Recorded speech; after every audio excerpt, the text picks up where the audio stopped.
Welcome to meeting number 89 of the House of Commons Standing Committee on Fisheries and Oceans. This meeting is taking place in a hybrid format pursuant to standing orders.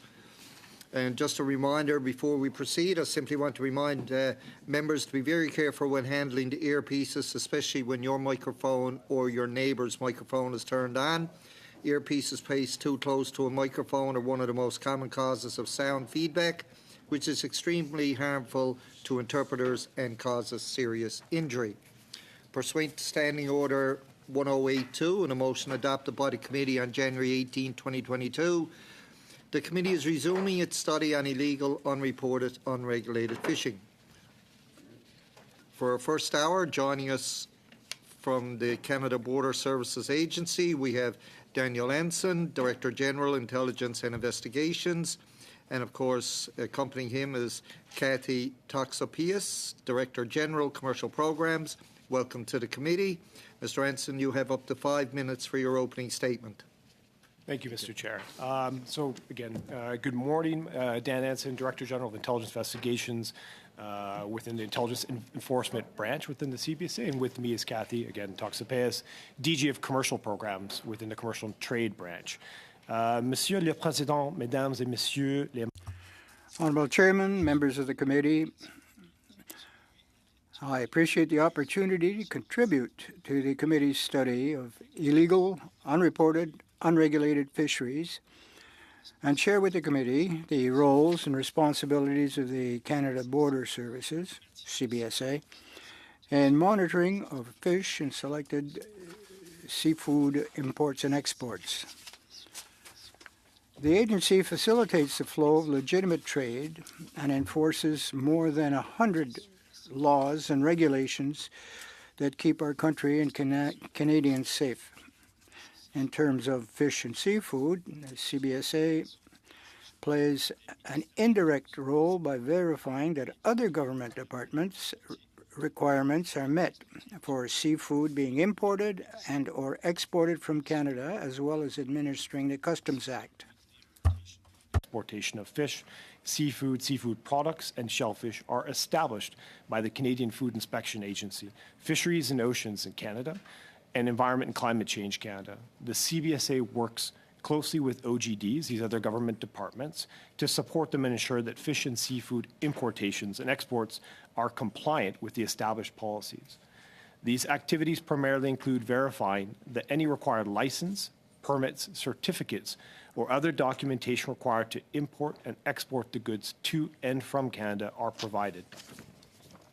The CBSA assists DFO with enforcement of the aquatic invasive species regulations, the import prohibition on shark fins under the Fisheries Act, and assists with trade tracking for certain species of tuna, swordfish, and toothfish, and illegal, unreported, and unregulated IUU fishing under the Coastal Fisheries Protection Act and related regulations.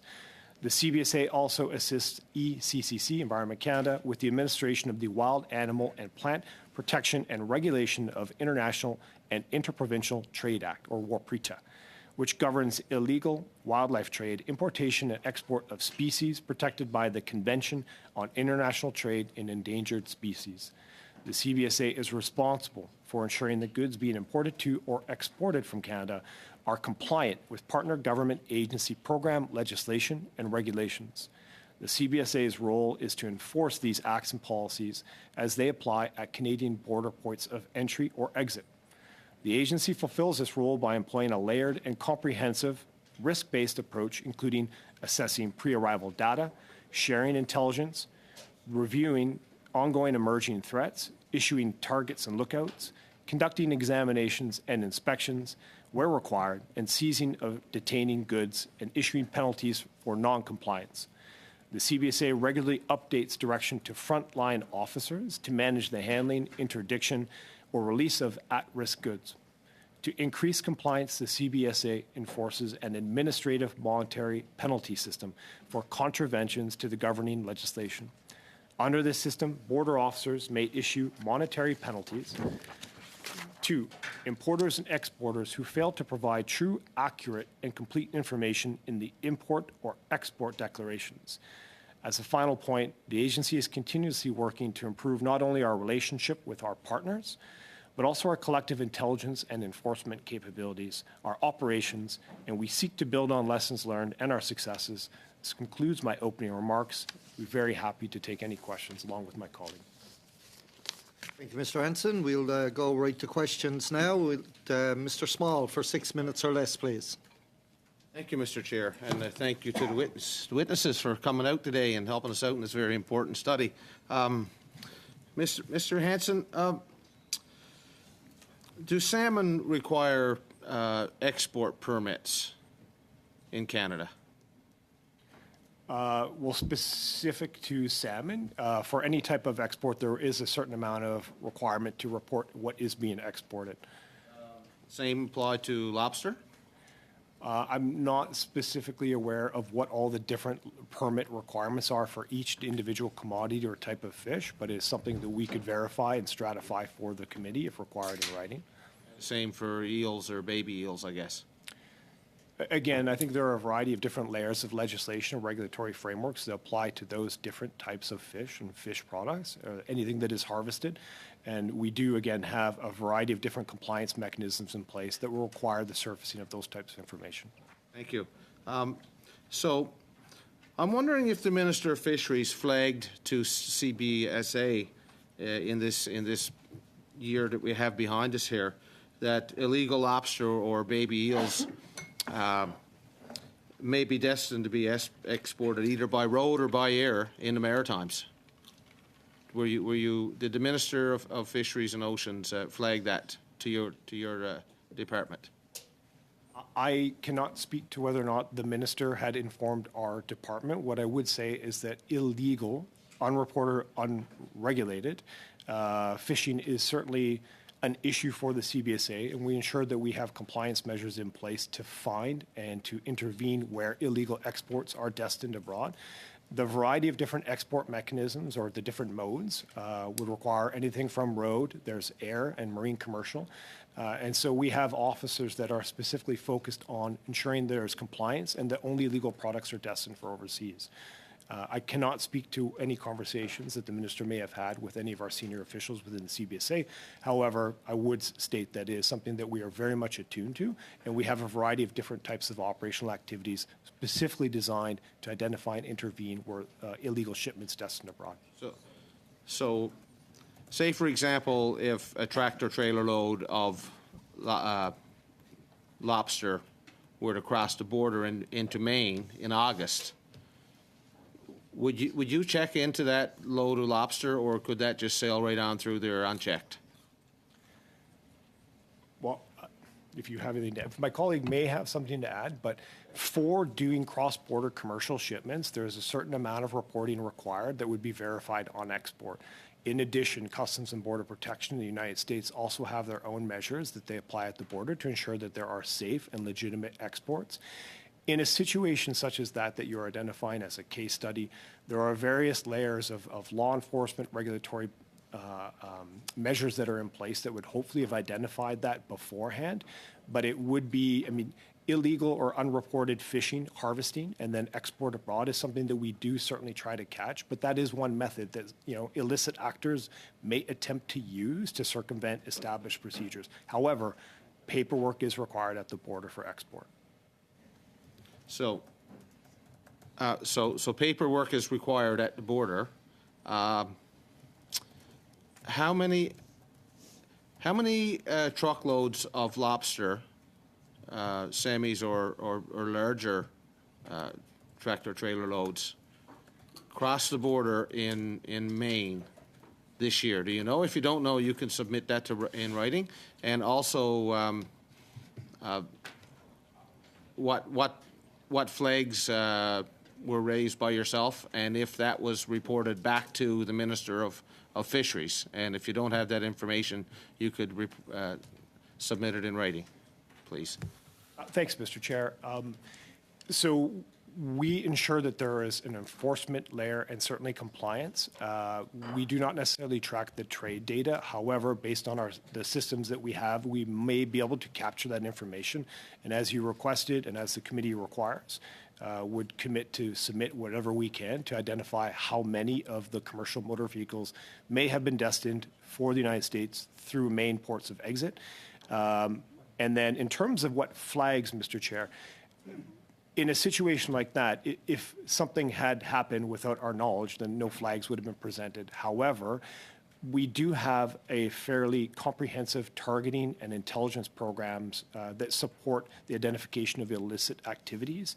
In a situation such as that, whether a business or a mode of export or a certain or an individual that may have previous enforcement actions or a variety of other indicators may have surfaced something that is destined for export as a potential issue that would have flagged something for an examination in certain circumstances. And then we would also expect that the same would apply to our U.S. CBP colleagues as they have their own indicators that they enforce at their own borders.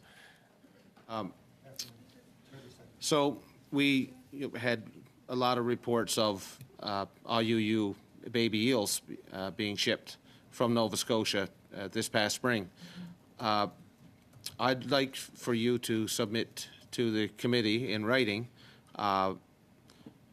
details of the inspections that you made and any sources of irregularity, missing permits, captures, infractions, and things like that that took place with Elvers this past spring, please. Thank you. Thank you, Mr. Small. We'll now go to, I believe, Mr. Morrissey for 6 minutes or less. Thank you, Chair. Excuse me, Chair, through you to Mr. Ensign. Could you elaborate a bit more on, you used the term compliance measures that you take at the Canada-U.S. border. Could you expand a bit on what those measures are as it relates to seafood entering the U.S.? And I'm just referencing from Canada to the U.S. Thanks for the question, Mr. Chair.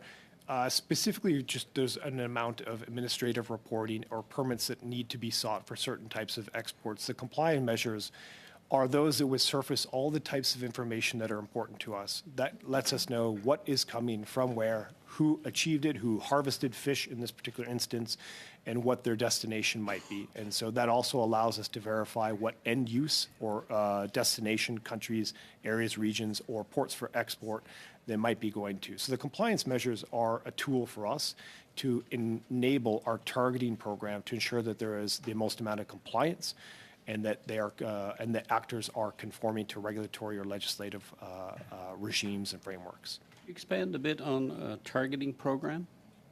Absolutely, Mr. Chair. My pleasure to expand on targeting program. Our National Targeting Center, the NTC, is a 24/7, fairly large, robust, extremely capable targeting center that applies scenario-based targets and algorithms and intelligence and research and open source research to ensure that we are doing our best to secure the borders. The variety of different targets we apply may apply to anything from illegal, unreported, or unregulated fishing to national security risks, as well as other key priorities for border security, such as firearms, contraband, and illegal drugs, unregulated drugs, fentanyl, et cetera. But just, Chair, to be clear, CBSA reports to which ministry? Mr. Chair, the CBSA reports to the Minister of Public Safety. So going back to the compliance measures that you would take at the border, the shipper, and we'll use the scenario my colleague raised earlier about a tractor-trailer load, we'll use lobster arriving at the border. The information that you would check, who provides the information to you? The processor that is shipping the product? The exporter provides the information to us through our export system. So they fill out the export documentation, which we review. Who? The exporter. The exporter. So Yeah. in this case, it's the processor. So in that situation, then the Ministry of Fisheries federal would have no, because the processing sector in Canada is regulated under provincial jurisdiction, the buying and the processing and preparing it for shipment. It would not be an accurate reflection of activity occurring in the field or on the water. Am I correct? Correct. Okay, that's what I thought. So CBA is simply there to check the accuracy of the documentation provided by the shipper. But can you follow that thread through to, or do you have jurisdiction in following that thread through to who provided that processor with the raw product? Right. Thanks, Mr. Chair. Excellent questions for sure. So based on the information that is provided and surfaced through the export requirements, we are able to do risk assessments based on our gauge of whether or not the person is compliant. In certain circumstances, like to extend to the example that you provided, if there are individuals or modes of transport or destinations for export that have previous enforcement actions or that are linked to other problematic entities or criminal networks or organized criminality domestically, that is, those are the types of threads that we will pull through the targeting process. Our export controls are also intended to identify these types of illicit activities. So the information that we would not only assess the administrative compliance in the full and truthful verification of information supporting the export, but we also... But you're primarily dealing with the information that's given to you by the packer, shipper, the product arriving at the border. So the scenario, if, and what this study is looking at is illegal, unreported cash sales. So if the processor in this case was shipping product across the border, I'm not sure how your agency would have the legislative capability or the operational capability of testing to see if all the product that arrived at the plant arrived through regulated fisheries in compliance with those fisheries. Would that be a stretch? Mr. Chair, not a stretch at all. The interesting aspect to people pursuing illegal activities is that we do not expect honesty in certain administrative components or phases of it. In circumstances where dishonest or non-truthful information is provided in export declarations, we do our best to ensure that compliance, and we also integrate within our intelligence partners a lot of the research that is hopefully intended to identify the circumstances of administrative or operational noncompliance. But in circumstances where successful illegal exports have occurred, those are typically the types of methods that would be employed. So yes, Mr. Chair, there is feasibility in the hypothetical example. We'll now go to Madame Debienne for 6 minutes or less, please. Merci, Monsieur le Président. Merci à nos témoins. Thank you very much, Mr. Chairman, and thanks to our witnesses for being here. The viability of labeling, is that of any significance in particular to your line of work?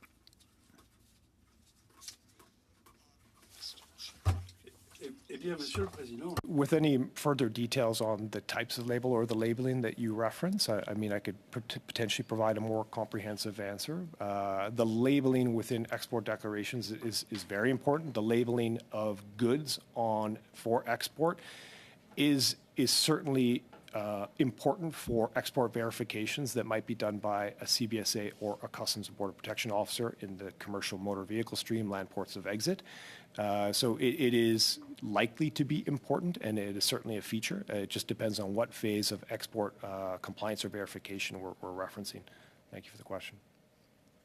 Donc, ouais, rendu à vous, en fait, ce Well, that process, generally speaking, when you see it, has already gone through its process, and you can rely on another department's verification. We had a little study on labeling recently, and I just wanted to get any more information. Do you maintain statistics on contraventions, for example, that you do you have a profile, perhaps, of individuals or situations, and could we have that in chart form, or is it on a case-by-case basis? Mr. Chair. We absolutely collect statistics for a variety of different reasons, both to inform predictive analytics on non-compliance, but also to guide our priorities, and so that we ensure that we are shifting towards some of the greatest threats, such as this when it comes to local fishing communities on either of the coasts. So we do have the statistics, and regarding the second part of the question on profiles, we do develop profiles on individual potential bad actors or organized crime groups that will be strategically helpful for people in making determinations and assessments. In terms of what we may or may not be able to share with the committee, it's something I can certainly look into on the statistics if we would like to shape and stratify the question and the specific statistics that might be required here. However, in many cases, these are statistics that are drawn from internal compartmented either commercial systems or in many cases intelligence management systems where we do attempt to keep a certain compartmented approach towards a lot of the intelligence that's derived. And it does also integrate and intersect with a lot of our law enforcement communities and partners and our domestic public safety partners, as well as the other government departments that do have a very genuine stake within this particular topic today. Mais merci pour la question, madame. Est-ce que selon vous, Well, perhaps I'm seeking a personal opinion. You can answer yes or no. Do you think that the sanctions, the penalties, are sufficient to act as a deterrent? Should perhaps the fines, the administrative monetary sanctions, be increased so that it would cost them more if they're not in compliance? Merci pour la question. Thank you for the question. My opinion is that we are very effective at using the tools that we have at our disposal, and that the administrative monetary penalties have been an impactful tool in the case, in previous cases. Whether or not the penalty matches, outweighs, or is a sunk cost for the lucrative nature of exports, I'm not qualified to make that to make that opinion. However, again, the AMPs that are available to us as a tool, we do seek to use those to the extent possible to ensure or to use those as motivators towards compliance for illicit actors. quels sont les autres outils, à part les amendes? Other than these AMPs, do you have other tools to curb a bit the criminal aspect of this nonconformity? The question, Mr. Chair, in terms of penalties, I would have to give a bit more thought to the range of penalties, but I think that the challenge is the issue of the seizure of goods deemed for destined for export, because we can seize the goods, but they do not necessarily relieve some of the pressures of local fishing communities that might have been disadvantaged by that product having been illegally or unregulated in its harvesting. So the ultimate tool is ensuring that the export does not go abroad. However, I would say that we are 2 to 3 layers away from the original crime and the original issue. So I would potentially defer to some of our partner departments to assess what types of escalation or tools are available in terms of the direct regulation of the fishing industry. For us at the border, there are certain implications should somebody attempt to export something illegally or that is non-compliant or does not represent the nature, the true value of the goods deemed for export. That would certainly have an impact. I would defer to my colleague, potentially if there's time, on their ability to export legitimately. However, again, I think that most of the tools for escalation are more within the partner departments and agencies that have a direct role in the regulation of this particular industry. Thank you, Madam Debienne. We'll now go to Ms. Barron for 6 minutes or less. Thank you, Chair, and thank you to the witnesses for being here. And thanks for the information that you've provided so far. Some of this may be expanding on some of what you've already identified. But I'm wondering, my first question, perhaps to you, Mr. Is it Anson? How I pronounce your last name, Anson? On what grounds can vessels be inspected and searched under the Coastal Fisheries Protection Act? Can you expand on that and share a little bit of your knowledge around that? Thank you for the question, Mr. Chair. Our role really is at the port. So if you are referencing vessels that are in the process of fishing or harvesting within or without of our economic exclusion zone, the CBSA does not have a direct operational role, and I would defer to potentially Fisheries and Oceans Canada and the Coast Guard. So we do not have a role in inspecting. Specific to the agency, we do provide import verifications and examinations, and we will rummage or search ships that are arriving with crews, cargo, and obviously the vessels. So we do that at ports of entry, but for vessels that are loitering abroad or conducting fishing operations, again, within our coastal waters, the CBSA does not necessarily have a role. So can you expand a little bit on what that looks like in the ports of entry specifically? Within the ports of entry, absolutely, Mr. Chair, we will ensure that there is compliance. We will assess compliance, and we will do risk assessments of the crew and the cargo and the vessels and the companies for any commercial vessel that does come to a Canadian port. And we will ensure that there is compliance with all of our administrative, legislative, regulatory, or policies. And specific to the committee's interests, that ensures that we are not allowing aquatic disease, endangered species, unreported cargo fish, or seafood products, as well as any other types of threats into either our economy or into our aquatic areas, and just to protect the marine wildlife environment. So that's a big part of what we do. In addition, we're also ensuring that there are no other illegal types of imports or potentially undocumented official or workers coming through, on these different vessels. So that's our primary role, and it's just ensuring that there's full compliance with all the legislation for which the agency enforces at ports of entry. Thank you. And through the chair, could you share a little bit more around what that looks like as far as training those who are doing these searches and so on to be able to identify fisheries that are, or fishery products is the word I'm looking for, that may be illegal? Yeah, of course, Mr. Chair, it'd be a pleasure. Starting with the initial training at RIGO for Border Services officers, an extensive amount of training and routines and repetitions occur to ensure that people are very aware of the different types of legislation, but also the operational practice of searching different types of vessels or commercial motor vehicles or aircraft, air cargo, et cetera. So the officers in the CBSA are exceptionally trained and extremely dedicated and very determined in their execution of these types of tasks. Specifically to your question on marine vessels, there is a very specific rummaging course that officers will attend, and that gives them great expertise and awareness of vessels, patterns, methods of concealment, deep concealment, but also some of the hidden areas, bulkheads, the tiller flats, and the different areas of a vessel that most people may not deem as an area that you might try to smuggle different types of contraband or illegally fished products or harvested products. So there's extensive training, but in addition to that, to reinforce the expertise and the awareness of officers, we also issue a variety of different types of operational bulletins to ensure that frontline officers are as attuned to the different types of evolving threats, trends, even if they are economically dependent, in that should we be trying to identify a certain type of illegally fished abroad product, that what it looks like and how to identify it, and then also again aligning that with the different types of expertise in terms of where you could potentially deep conceal that on a vessel or a commercial vessel.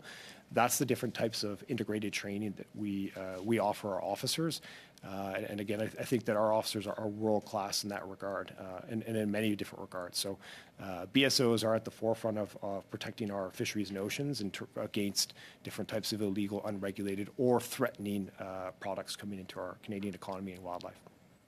Thank you for sharing. I'm wondering if through the chair, if you can expand a little bit further on the patterns and trends that you were talking about of the smuggling that we're seeing related to fishing products. What are some of those? Are we seeing an increase?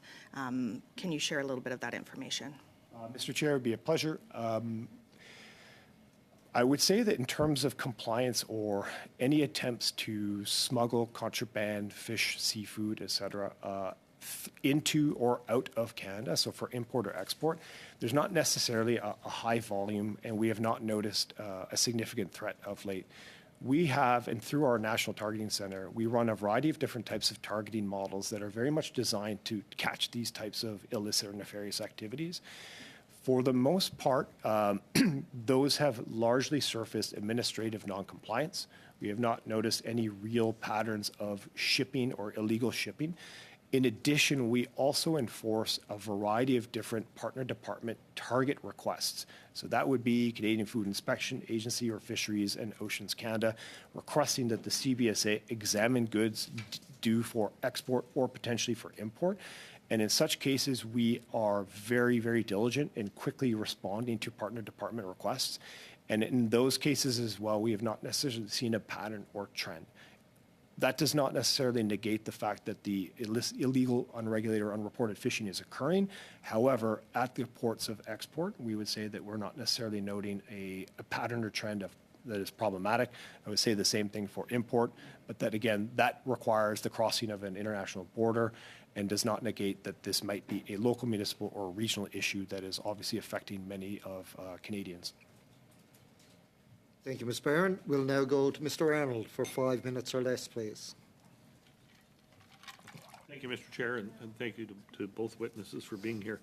I'll start with Mr. Anson, I guess. I believe you said that all exports of seafood products in Canada require export permits. Is that correct? Not necessarily all. There are some exemptions going to the U.S. Minor exemptions to the U.S.? Okay. Correct. Basically, the Elver fishery in Eastern Canada, Atlantic Canada, was basically completely shut down this year. Is that correct? I'm unaware of it being shut down, so I can't speak to that. Basically closed? No, I'm unaware. Closed. So CBSA was not aware that the season was closed for the Elver fishery? I wouldn't say that CBSA. I would say that I was not aware of the. Perhaps Mr. Anson can answer. Was CBSA aware that the Elver fishery was closed? Mr. Chair, there may have been CBSA regional resources that were aware that an Elver eel or an eel facility may have shut down, but I cannot state for certain. That's surprising because this was all over the news in Atlantic Canada and across the country, actually. With the fishery being closed, there would not have been supposedly any Elver for export. Would that make sense? Mr. Chair, the statement makes sense. I can't speak to how many other fisheries conducting the same activity may have been open, but if it is the only fishery and it shut down, then it would make sense that there were no exports of Elver eels. Would CBSA be aware of how many export permits were issued for Elvers in 2023? Mr. Chair, I would suspect, yes, we would likely have statistics on how many Elver eel exports were deemed for abroad. Could we get that information provided to the committee, please, in writing?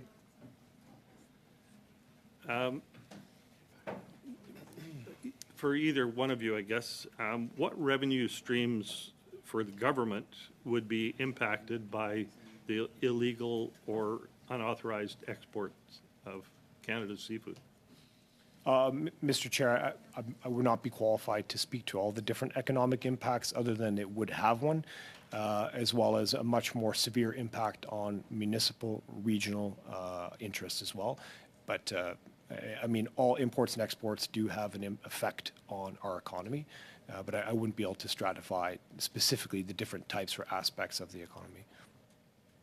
So would taxes payable on the export of goods, on the harvest of goods, and royalties, if there were such, be lost if goods were exported without permit and illegally? Mr. Chair, illegal exports inherently have all sorts of impacts, such as the loss of revenue, so the avoidance of revenue to the Consolidated Revenue Fund for the Government of Canada, but also local taxes that may, or provincial taxes that may or may not have been paid. But the same circumstance would exist with all trade fraud, trade-based money laundering. There's a lot of revenue evasion methods that are implicit in those types of activities. So yes, I would confirm that, Mr. Chair. Thank you. As far as imports into Canada, we've seen reports, broadly publicized reports of illegal fisheries taking place in international waters, some of them involving basically human slavery, human rights issues. What role does CBSA have in monitoring those imports of those products into Canada? Thank you, Mr. Chair. So our role would be ensuring full compliance and that only legal and lawfully declared or fished products are admitted into Canada. In terms of this fishing activity outside of our economic zones, we don't necessarily have oversight or a mandate specifically. However, there may be a different role through our governmental partners that might be manifest in the Marine Security Operations Centers, which also provide a bit of an oversight of certain types of fishing, but I don't know what their geographical constraints may be. Specific to the other part of the question, Mr. Chair, we are very much focused on ensuring that only lawfully employed foreign nationals or permanent or Canadians or permanent residents, temporary workers, are employed with any potential fishing venture or companies. And in those circumstances, the CBSA does have a separate area that focuses on ensuring that there is compliance with IRPA, the Immigration Refugee Protection Act, which I believe Section 124 applies to the lawful employment of foreign nationals only with authority to do so. So that is something that we are focused on as a mandate. And in circumstances where we are doing risk assessments of commercial vessels, where there are foreign workers, we will, in many circumstances, also ensure that they are appropriately documented and that the employers are employing them lawfully. Thank you, Mr. Thank you. I Arnold. believe my time's up. Yeah, a little bit over. We'll now go to Mr. Cormier for 5 minutes or less, please. Merci, Monsieur le Président. Thank you, Chair. I'd like to begin with the elders, fisheries.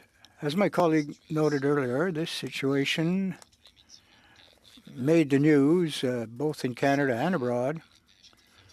We were aware that the fishery was being closed. We were aware of some illegal activities occurring. How much, what quantum of elvers did you seize or detain? Pounds, kilos, whatever.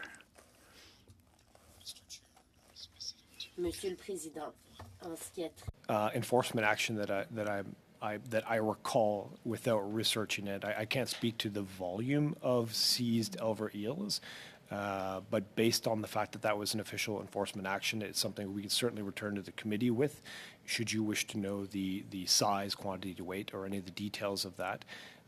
However, in the recent history, we have not had any enforcement action specific to elver eels destined for export. Alors, oui, ce serait possible d'avoir pour cette année s'il y a des quantités.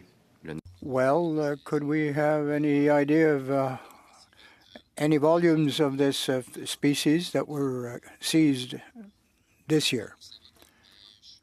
Now, when one has knowledge that a fishery is closed, from an operational perspective, from your point of view, or perhaps with the assistance of the RCMP, how stable is the cooperation between these various government departments? That fishery is closed and there should be no imports or exports crossing the border. Now,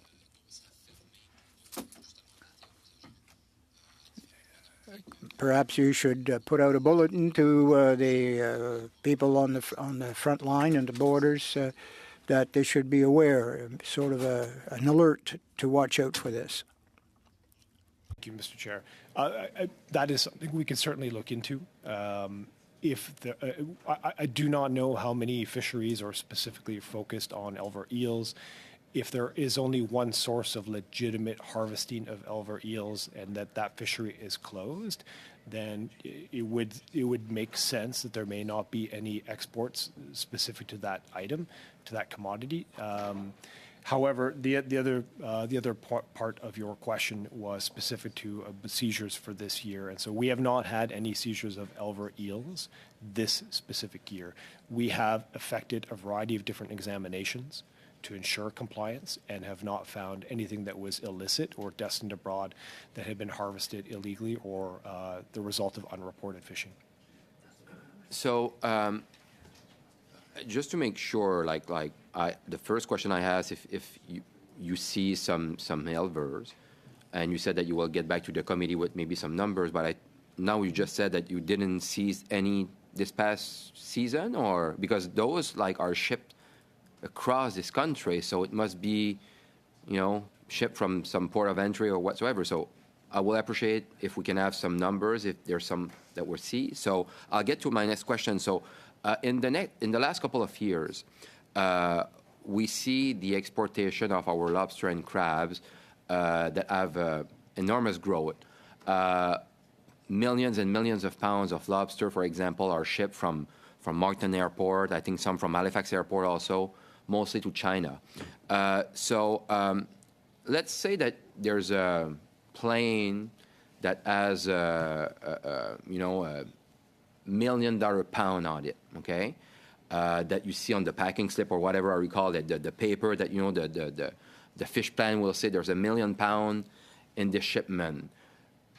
How do you know exactly if there's $1 million and if there's not 1.2 million pound or 1.5 million pound? Is there something that you verify, or you just look at the slip and, yeah, there's 1 million pound and you're good to go and the shipment is gone? So is there a mechanism that your agent have that they can monitor if it's the right amount of pound that are in those shipments? Thank you, Mr. Chair. Unless my colleague has anything to add to that, we have a variety of different verification methods in place. I cannot speak from memory whether or not weighing the products is part of that. So it's usually done by volume, size, and an assessment of the shipment itself and the product. Specific to a million pounds of lobster destined for China is something I would certainly have to return to committee just to give you a fulsome answer to ensure that I do not want to misreport should we not necessarily weigh, but if we do, then I would like to give you more details as to how we achieve that. Yeah, please, Mr. Chair, if we can have that, the mechanism that they use. Thanks. Thank you. We'll go now to Madame Debienne for 2.5 minutes or less, please. Merci, Monsieur le Président. Thanks again, Chair. I asked a little bit earlier if you had a registry of contraventions by type of species, perhaps some are more frequent than others. Some kind of documentation on that matter. Anything you can supply would be appreciated.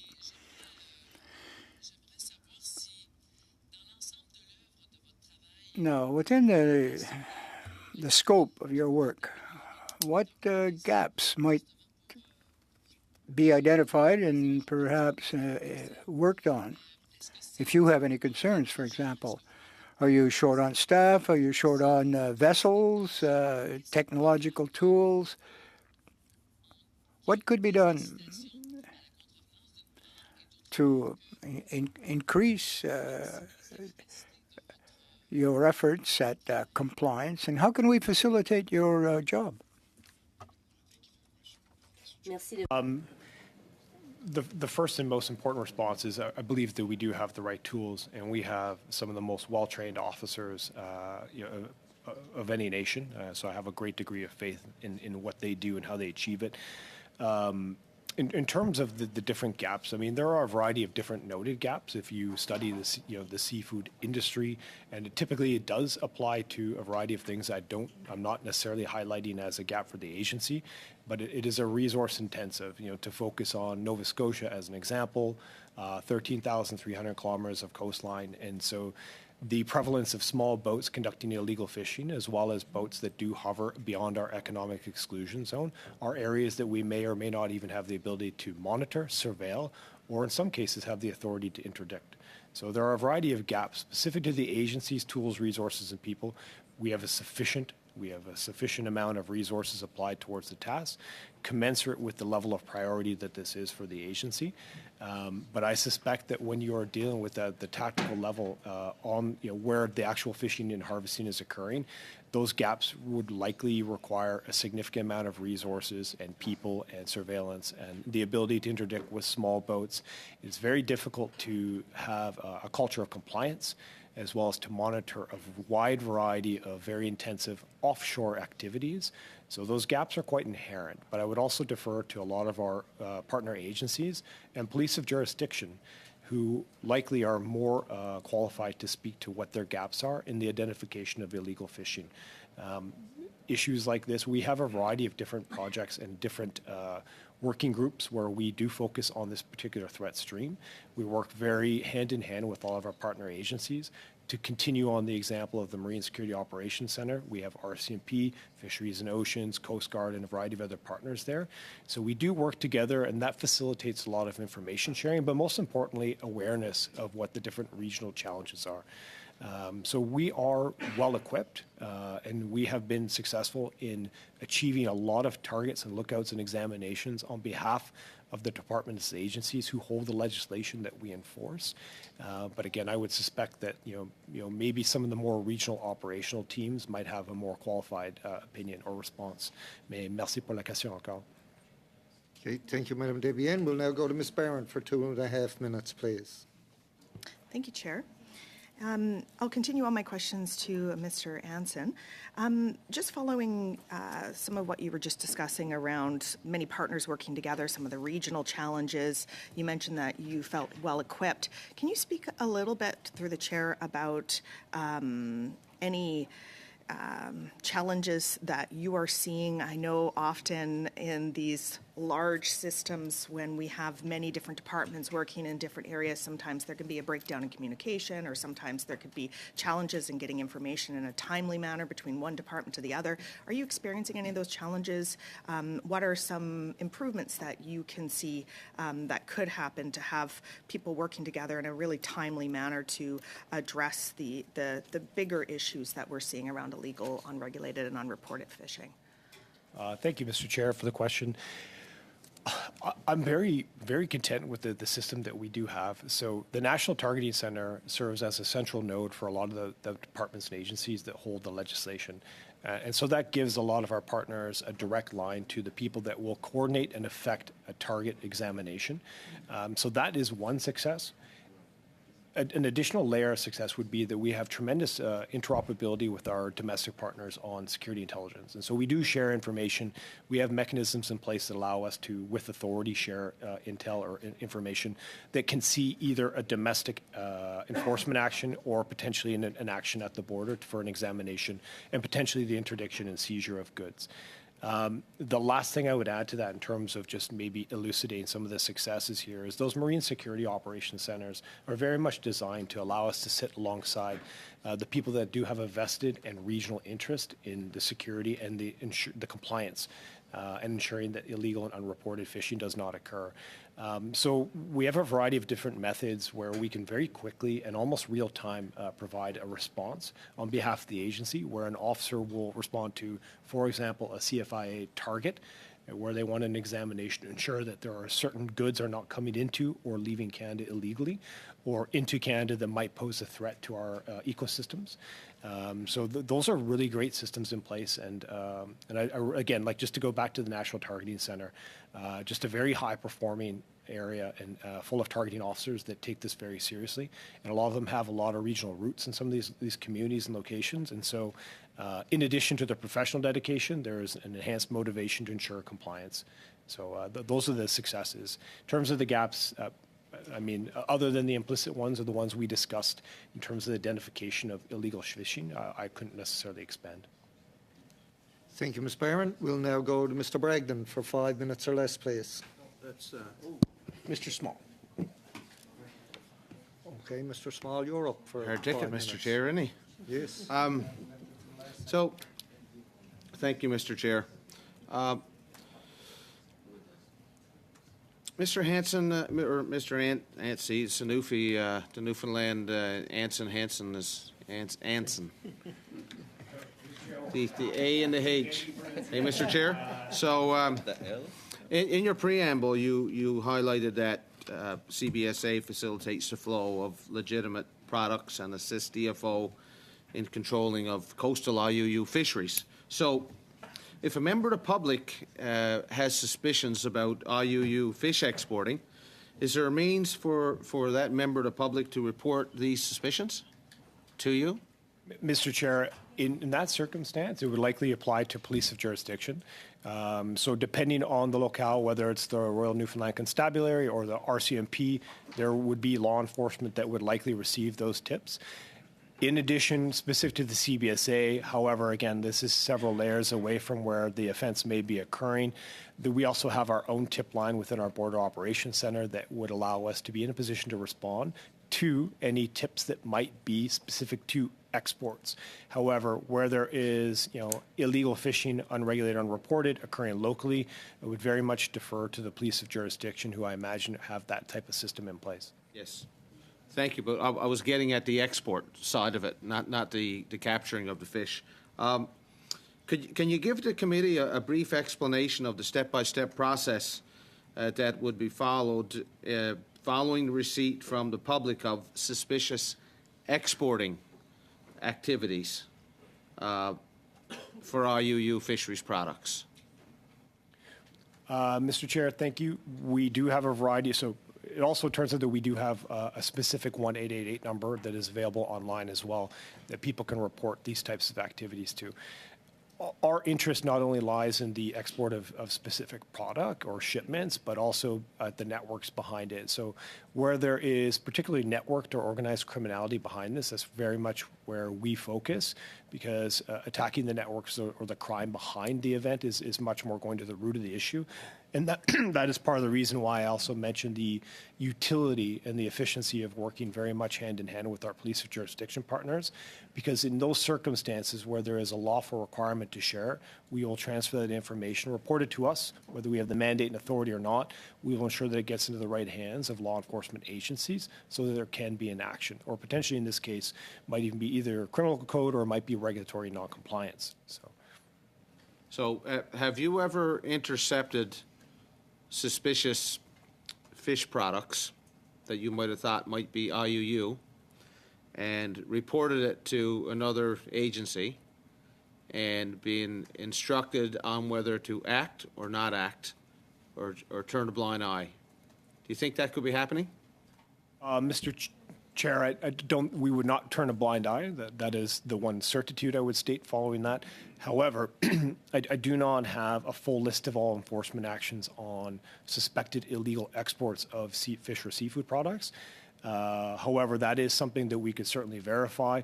The only instance that we can recall, or the example that I was providing to the other member of the committee, was one that occurred a number of years ago that I believe was through Toronto Pearson Airport. So that would have been an example where that type of coordination and the enforcement action and the collaboration with our law enforcement partners did occur. However, we take this exceptionally seriously, and so we do not ever turn a blind eye, and there will always be some kind of response, even if it's after the event, to at least contribute to our intelligence and our profile awareness of potential illicit actors, so that we can take measures and inform our targeting rules to try and catch that event. Targeting must be iterative in nature, and so we learn from every single instance and circumstance of contravention. Thank you, Mr. Hanson. Mr. Chair, I'm going to turn the remaining time over to Mr. Arnold. Thank you. I'll try to be quick. Mr. Hanson or Ms. Toxopoulos, are there gaps in communication between CBSA and other jurisdictional organizations, other countries, in sharing information around the organized crime that sometimes we hear is basically impacting IUU fisheries around the world? And if there are gaps, how can those be filled? Right. Mr. Chair, thank you for the question. Thank you to the member. Maybe my colleague may have something to offer on the World Customs Organization, I'm not sure. But if anything, it would be my intent in my response to give you great confidence that we have a tremendous relationship with our international partners. We have a variety of different Five Eyes, G7, European partnerships, a variety of different trade-based partnerships where we share information intelligence, but we also do that through the lens of ensuring that there is integrity in our supply chains. Supply chain security is a very important feature for us, and so how we share information intelligence, but also how we continually evolve against threats, given that international or illegal shipping is by virtue and by nature a transnational event. We must share information intelligence readily, and we do so quite a bit with our key trade partners, but also our traditional security intelligence partners, not the least of which would be our Five Eyes group. So we have various layers, and to add to the layer would be a variety of different international law enforcement specific groups where we share information intelligence that allows us to quickly and readily respond to any kind of evolutions of the threat, different types of trade, circumvention measures, et cetera. Thank you, Mr. Reynolds. We'll now go to Mr. Hardy for 5 minutes or less. Thank you, Mr. Chair, and thank you for being here. Does the name Queenie ring a bell with you guys? Ms. Queenie. Chair, this is a character out at the West Coast who actually paid a $200,000 fine, and it was to do with an illicit trade in crab. You may not obviously have the minutiae of this, but here's an individual who was caught and convicted and paid the fine, wrote it off as just basically a cost of doing business, and may still, in fact, be doing business. This is an example of, though, somebody, who was nabbed, but I'm wondering what mechanisms are in place to find out where she got the crab from. Mr. Chair, I would definitely defer to police of jurisdiction on that. In a circumstance like that, where there is a previous enforcement action, that helps inform our targeting rules, so that we would try to ensure that if Queenie or whatever company. I mean, this product was clearly for export. That would have then, I presume, be in the domain of the CBSA somewhere along the way as it was trying to get out of the country. Now, if Queenie had an export license, is there anything or any mechanism to verify where the actual product came from when your guys have a look at it? Mr. Chair, I can't speak to where the product may have come from.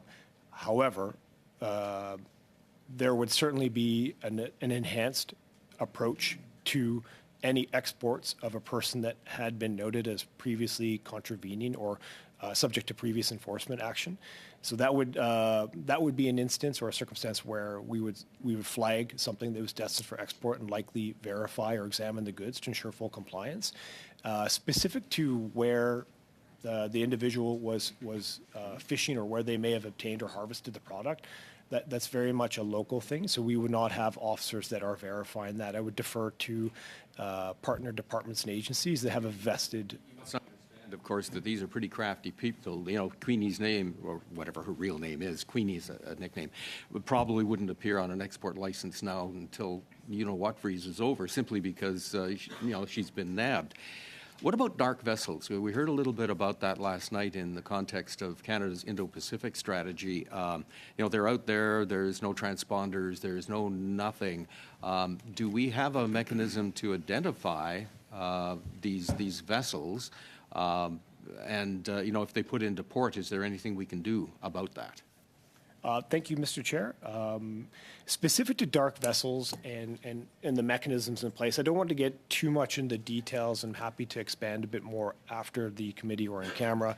However, the Marine Security Operations Centers do also monitor vessel traffic, fishing traffic. And there are certain types of indicators that when you are surveilling vessels, that might be an indicator of potential dark vessels that are being used as support vessels for potential transload or cross-loading that would support and facilitate under-reporting of fishing. So in that situation, would you then work with the Coast Guard, for instance, to deal with that? In some sense like that, Mr. Chair, we would certainly work with the Coast Guard, but the Coast Guard will also be in the MSOCs, the Marine Security Operations Centers, likely through the enforcement of their own mandate, be looking for the exact same type of activity. And in fact, it likely would have been Coast Guard staff that would have taught us these types of lessons. But we work together to share and identify, but then share the information to ensure that there's the appropriate enforcement action. For the dark vessels that come to port, as you were saying, if these are local and only regional examples of fishing or illegal or unreported fishing, then the Border Services Agency is not going to have necessarily a role. We would not see or have any kind of filters to apply. That would be more along, again, our partner departments and agencies that have a specific mandate to enforce compliance in the fisheries industry. Until it goes across an international border or is deemed for export lawfully or otherwise, the CBSA would not necessarily have a role. If it is an international vessel coming into a Canadian port, then they might be subject to examinations, verifications, and again, their crew, the vessel, and the goods would also be risk assessed through our National Targeting Center. Thank you, Mr. Hardy. And that closes out our first hour of testimony from witnesses. We'll take a short pause now. I want to thank Mr. Ensign and Ms. Taxopeus for their participation here today with their valued information. So again, we'll take a short recess to do the change out, and we'll get on with our second hour of business.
Joining us today from the BC Wildlife Federation, we have Jess Zeman, Executive Director.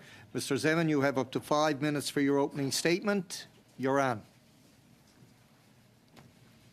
Okay, thank you, Mr. Chair, and thanks to the committee for the opportunity to be a witness today. The BC Wildlife Federation is British Columbia's largest and oldest conservation organization with over 41,000 members and 100 member clubs across the province.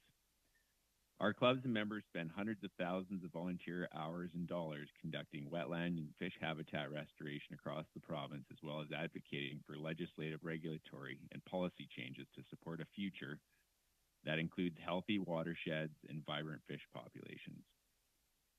In the world of illegal, unregulated, and unreported fisheries, there are hundreds, if not thousands, of incidents here in British Columbia, which cover everything from illegal harvest in the high seas with foreign foreign vessels to harvest of endangered early Fraser Chinook, as well as endangered interior Fraser steelhead. Two indicator stocks within interior Fraser steelhead include the Thompson and Chilcoltin. This year, the spawning forecasts for both of those fish were 228 and 108 fish, respectively, putting them both well inside the extreme conservation concern zone. In 2021, two steelhead were seized in the mid-Fraser in August, which were most likely Chilcoltin fish. The estimated spawner escapement for those fish was 19 that year at that point. So in one incident, we had 10% of the entire run was killed by one incident that was found by fisheries officers. ATIPs and reports to the BCWF Conservation app demonstrate that these issues are common. Within compliance and protection, there has been a shift recently. The agency seems to rapidly be moving from on-the-ground people who are passionate about fish and resource conservation to an agency that is being filled with managers from other ministries and other agencies, most notably Canada Border Services Agency. As it relates to culture, this has not gone over well. Combined with poor wages and a shifting culture, you will likely find a number of officers on leave. You will find high turnover and, most importantly, reduced performance as it relates to conserving and protecting our fish resources. Former officers with decades of experience report that morale within the agency is the worst it's ever been. This year, I'm aware that nighttime patrols, boat and helicopter patrols were significantly reduced on the lower and mid-Fraser. The outcome of this lack of a presence on the river will be increased illegal activity. Typically, in past years, officers would remove or seize 300 to 400 nets. This year, given the lack of presence on the river, I would expect the number of nets seized and removed to be way down.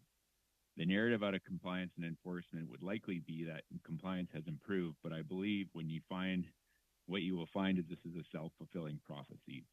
If there is no enforcement presence on the water, there is no one to discover, manage, and track issues. Improve outcomes as it relates to illegal, unregulated, and unreported fishing comes down to funding, capacity, and culture. Compliance and enforcement, or compliance and protection, needs allies on the water. We will never have enough officers to cover every square kilometer of water, but there are hundreds of thousands. Just 1 second, Mr. Zeman. On me signale qu'il y a un mauvais signal pour l'interprétation. Le service d'interprétation me dit qu'ils ont de la difficulté. There's a very unclear signal coming in through the interpretation booth, so we're having some difficulty in capturing the message. A moment to see if we can correct that. Un petit test, possible.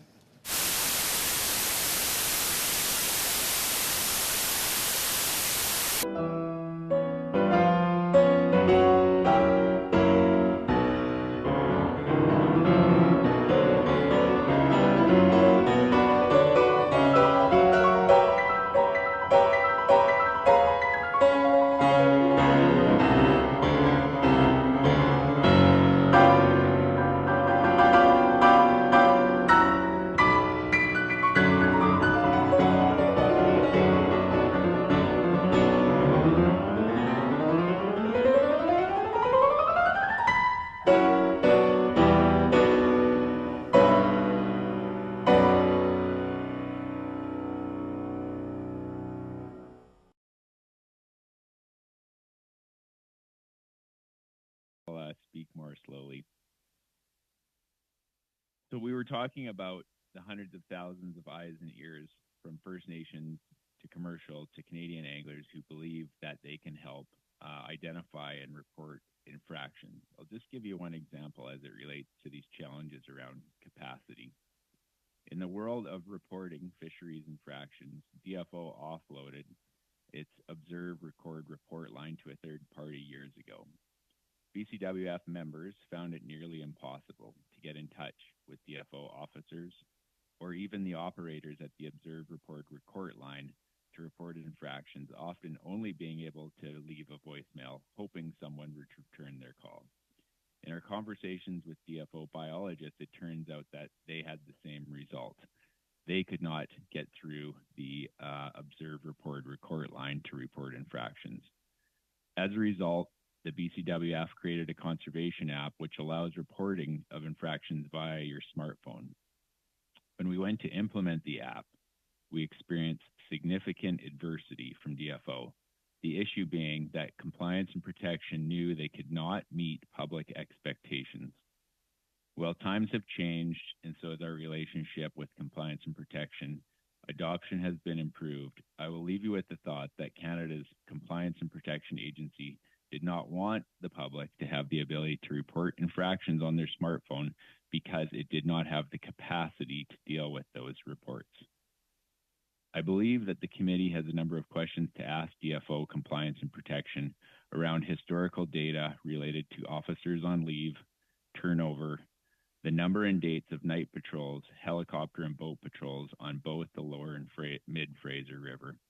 This would give the committee a better temperature check on the changing effectiveness in culture within compliance and protection as it relates to illegal, unreported, and unregulated fisheries. Thank you.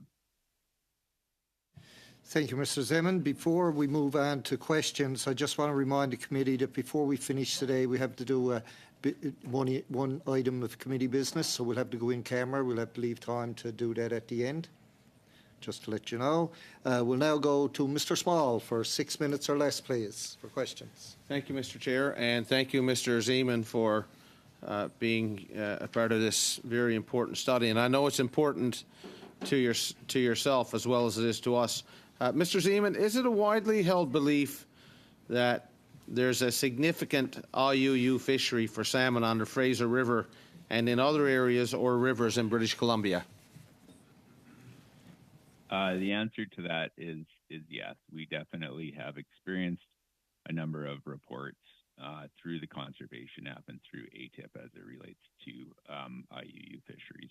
So, Mr. Zeman, have you been in touch with any U.S. counterparts?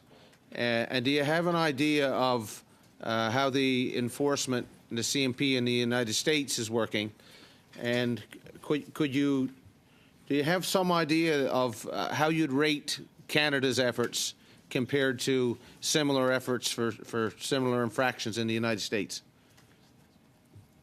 That's a good question. I can relate more in the world of fisheries management and the world of biology and funding. And certainly when we look across the line, we find that funding as it relates to sustainability of species like salmon is orders of magnitude more than it is here in Canada. Specifically as it relates to compliance and enforcement or compliance and protection, I don't have that data. We're not in touch with them, but there is absolutely no doubt in my mind that south of the border, their budgets are orders of magnitude greater than what they are here in Canada. So in terms of threat to wild Pacific salmon population, the various threats, climate change, habitat destruction. Some people say that salmon farming is a threat, and others say that pinnipeds are a big threat. How would you rate IUU fishing for salmon in terms of where it sits on a scale of threats to wild Pacific salmon populations? Thanks for the question. It's going to depend on the run of fish is the best answer. And so when we talk about endangered interior Fraser steelhead and we talk about Chilcotin fish in 2021, 2022, if the estimate was only 19 fish made it to the spawning grounds when there should be thousands, and we have 2 of them getting seized in August in the river, I would say that threat is extremely high. But broadly, a lot of the science that's coming back now seems to tie in to pinniped predation. So the answer is it's variable, but when we only have a few handfuls of fish left, it can be very high. So, Mr. Zeman, you talked about your reporting line or your app that you set up. So, do you think the minister's been made aware of illegal salmon fishing in BC? Yes. Do you have specific example where this illegal fishing's been reported, and what actions were taken by DFO and were charges laid and penalties issued? That's a really good question. It is a bit of a black box, I would say, in terms of once the report goes in. In terms of outcomes, we are not often privy to what happens during or after an investigation. So our membership and the public who has downloaded the app and used it has reported infractions. You know, it happens regularly. What happens after that, I'm definitely not aware. And I think there are definitely some complexities in the system. I think that'd be another great question for compliance and protection. Thank you, Mr. Zeman. So if we did some access to information probes, we might be able to find out some of that information and get it submitted before this study concludes, because it seems like we're kind of spinning our heels in getting this study completed. So you can feel free, or we may do some ATIBs ourselves to check out some of this stuff. If DFO is not providing the appropriate C&P, what do you think is holding them back? Do you think they're being told to stand down on some of these activities by other government departments? You think that could be possible? It could be possible. As expressed, there is definitely a concern from former officers that there's been and is an ongoing culture shift within compliance and protection. And it's been a move away from people who are young and care about the resource. And there's been a shift to bringing managers in from other ministries. And it is not going well. And I think, you know, the results are there's a lack of presence on the river. So I don't know why that's happening at the top end, but at the bottom end, we're certainly seeing the results with a lack of presence. So Mr. Zeman, if this continues, what's going to be the end result if the Minister of Fisheries doesn't get a grip on these activities? What will be the end result for these precious wild Pacific salmon stocks? It's variable. I think, you know, as said, the best example is in a year where we potentially had 21 fish that got up to spawn, and 2 of them died one day and were found by fisheries officers. So the challenge with this is we don't know what we don't know, and if we don't have a presence on the river, we don't know what's going missing. We definitely have years where reports go through the roof, and we find all kinds of issues related to IUU. And I did see the previous speaker, and there certainly has been a lot of discussion, which I haven't been privy to, around even discovery of like potentially 1 million pounds of fish that were found on a foreign vessel off the West Coast. So it's big. These are not trivial amounts. But do we know how many it is? No, we only get a small fraction of what's actually happening out there. Thank you, Mr. Small. We'll now go to Mr. Hardy for 6 minutes or less, please. Thank you, Mr. Chair and Mr. Zeman. Good to have you with us. Just on that last point that you made, you mentioned that fish were found on a vessel. Where was the vessel outbound from? Do you know? It's, you know, in my world, we're getting secondhand information. It's definitely come up through DFO a number of times. It's definitely not a Canadian vessel is the best way to put it. And I understand. Where did it come from? What was its port of exit? Was it the mainland, or was it Vancouver Island? Was it up north? Do you know? Don't know. Okay. Didn't ask those questions. Not privy. I think those are questions again for the committee to ask for sure. I know that that scales were taken off of some of the fish, and they found out that they were BC-bound fish. Okay. Now, you mentioned that there's an app that people can use to report. Is this something that the Wildlife Federation has put together? Yeah, we created it, the BCWF did, because we were having so many issues with reporting, both through to the province and through to DFO.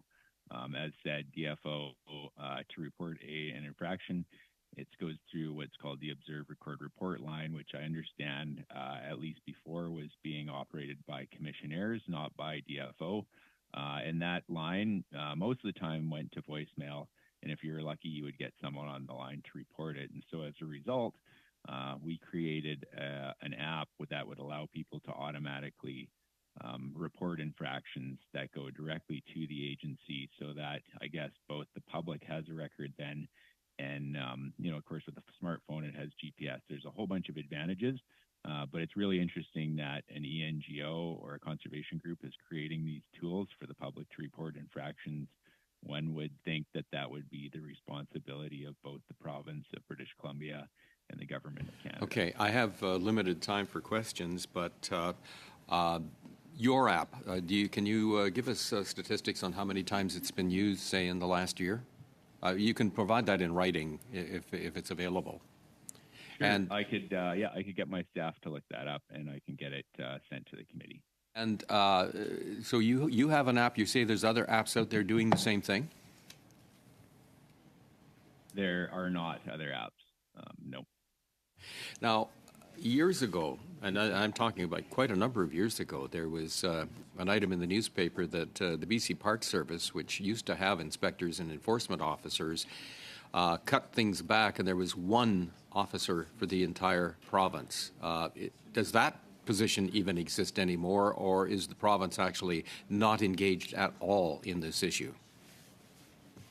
As it relates to IUU, the province has the BC Conservation Officer Service, and they would be the ones who would be doing the work.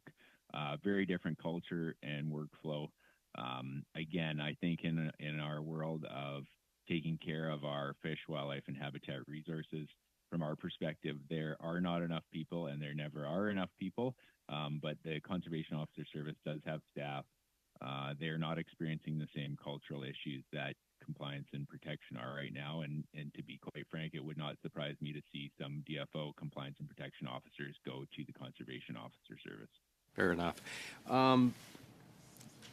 Of course, up and down the Fraser River, the Skeena, the Nass, etc., quite often the big bright light is shone on First Nations involvement in fisheries, illegal or otherwise.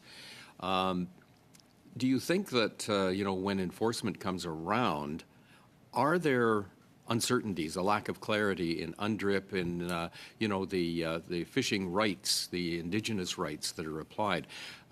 Is it clear? Would enforcement officers be in a position to make the right call? That's a loaded question, and not one I can probably give a great answer to. I think that broadly, a lot of those issues are relationship-based issues, I would say, first of all. There's a lot of frustration around the status of salmon and sturgeon broadly across the province of BC. So I think, fisheries officers have regulations and legislation that they're supposed to follow. How that works as it moves further up the line from line officers is a world that, as I said, I'm not privy to. It can be, enforcement is a bit of a black box to us. We don't know what the outcomes look like. We file reports, but we don't know how that moves through the system. What kind of liaison do you have with First Nations? Are First Nations involved, with the Federation? And if so, talk to us about the liaison with the guardians that are out there, enforcing or at least monitoring on behalf of First Nations.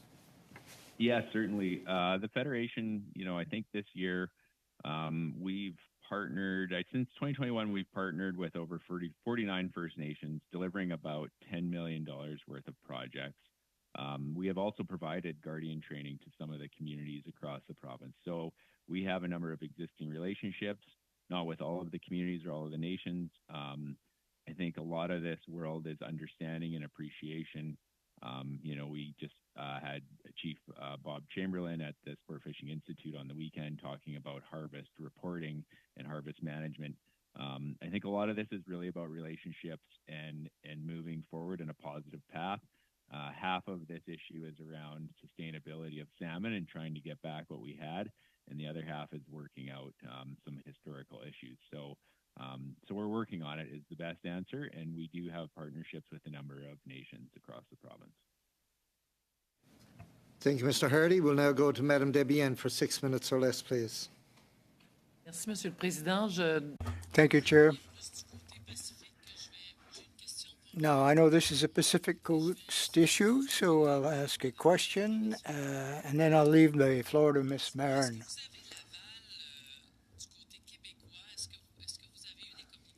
Have you had any communications with, are you in touch with Quebec, fishermen in the Gulf, in the St. Lawrence Gulf? And perhaps, compare the situation and the problems that you may have.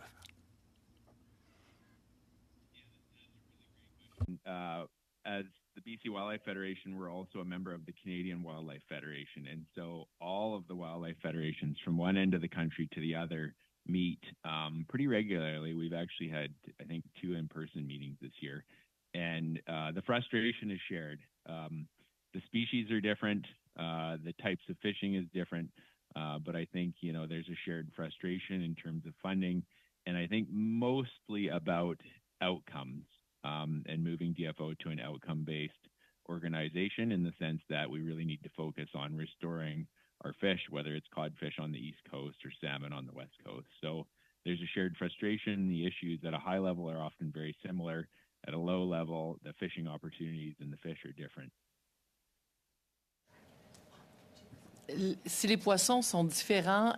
Well, the species might be different, of course, but the impact on biomass and the environment or the habitat, do you think it's just as severe or as important in the Gulf as in your area? Certainly the people are just as passionate. So I would say that, yes, it is just as important from one end of the country to the other.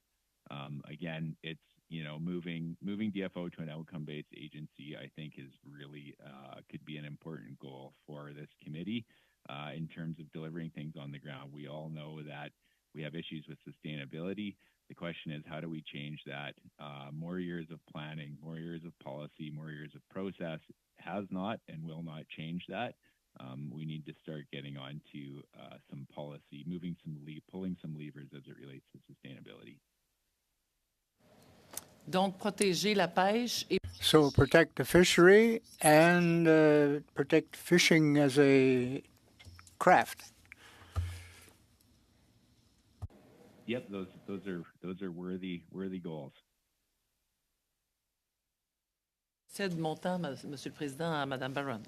Well, if any time left, it's Ms. Barron.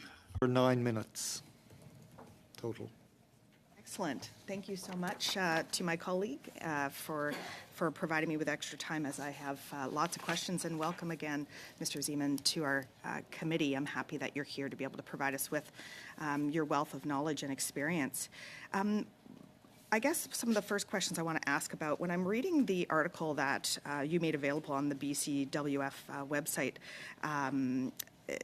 it's quoting you here, saying that the BCWF is seeing reports of dumping involving thousands, possibly tens of thousands of fish, which is a symptom of illegal sales on a massive scale. The fish, you go on to say, have spoiled, suggesting that there are more fish on the black market than there are buyers. Can you expand a little bit more on that particular piece around, because I know you've spoken more to the others, maybe expand a little bit more on the black market, that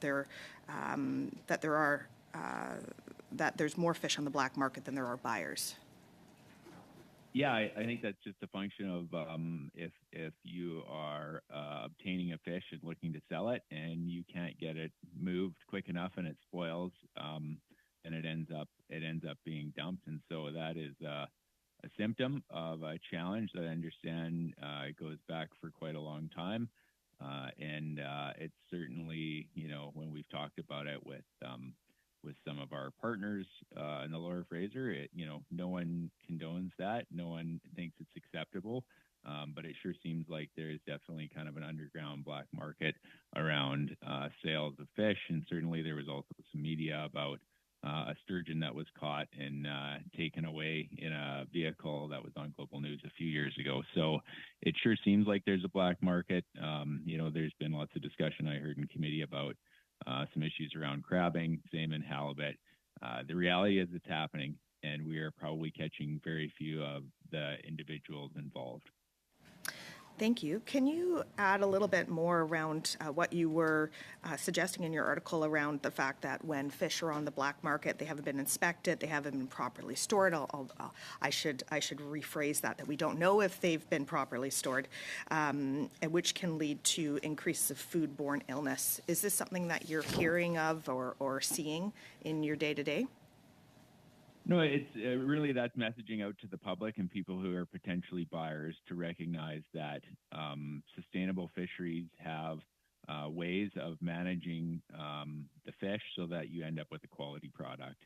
And as said, if fish are being dumped, that's because they do not have the facilities to keep them cool and to properly take care of the meat. And of course, if you're not taking care of your catch properly, you're going to end up getting sick. And so that was part of the message out to people who are potentially buying these fish is that you don't know where this came from, you don't know how it's been treated, don't take the risk. Thank you. Can you also expand on the point that you made around the wording in here says authorities are hopelessly overmatched to deal with the problem, especially after Fisheries and Oceans Canada shut down its Special Investigations Unit 9 years ago. Can you expand on that?